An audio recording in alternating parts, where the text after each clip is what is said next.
Saudações, gente bonita, Mestre Leider aqui com vocês. Em Goiás são 5h50 da manhã, tá um dia bonito, temperatura por volta dos 23 graus. E enfim, né, vamos torcer para que hoje seja um dia melhor. Embora essa não seja necessariamente a expectativa mais realista. Coisas estão acontecendo no Oriente Médio e é exatamente sobre elas, basicamente sobre a história de como se chegou até elas, que nós vamos falar. Espero poder ajudar. Bom, já vamos começar lançando a braba. O fato é, o Estado de Israel é, antes de qualquer coisa, uma criação antissemita. É importante ter isso em perspectiva. O Estado de Israel é uma criação antissemita. Os europeus e os americanos conspiraram para tomar uma terra que era dos palestinos e colocar lá os judeus que eles nunca gostaram. A gente não pode se esquecer que a Shoah, o Holocausto, foi uma obra europeia. Foram os europeus que fizeram aquilo com os judeus. Não foram os palestinos, foram os europeus.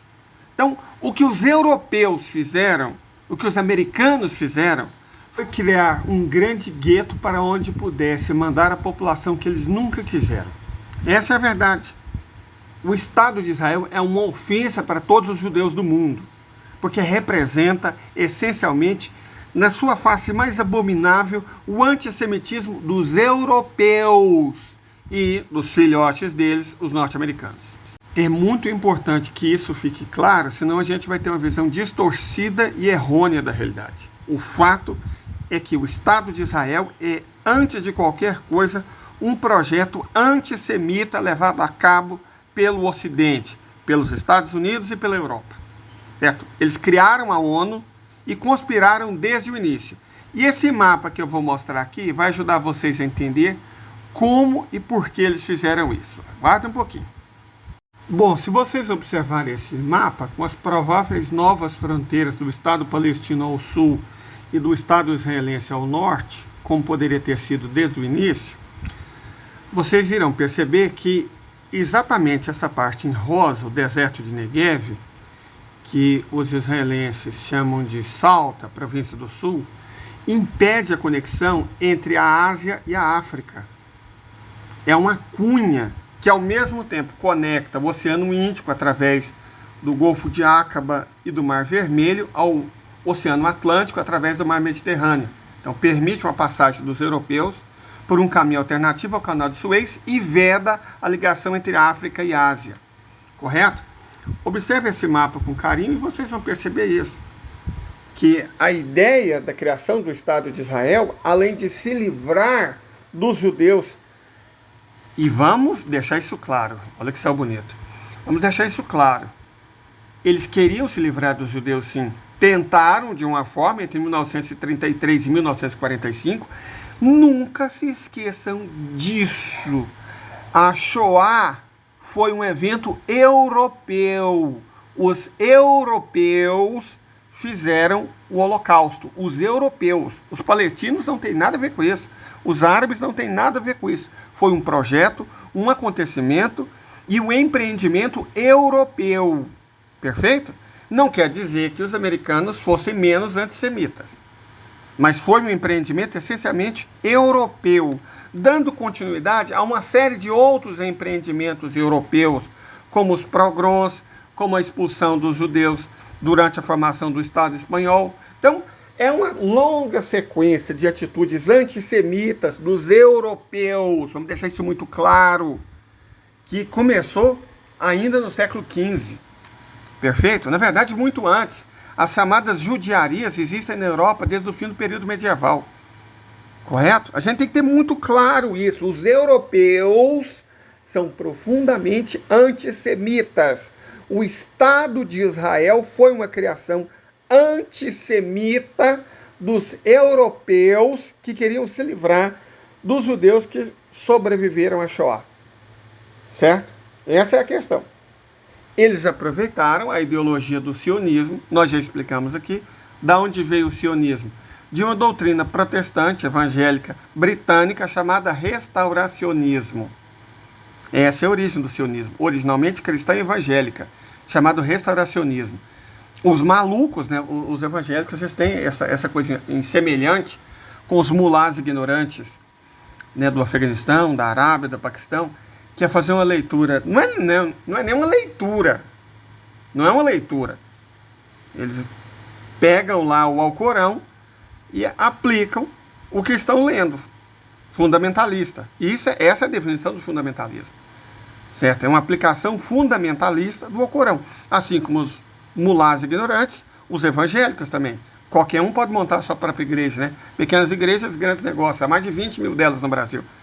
Às vezes a pessoa mal consegue escrever o zero com o fundo de um copo e se torna pastor.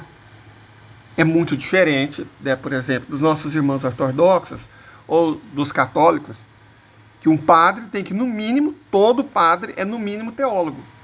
No mais das vezes, também filósofo. Sabe grego, latim, aramaico, você tem que estudar isso para se tornar padre. Agora, para ser pastor? Não. Você vai lá, registra como pastor e pronto, monta a sua igreja.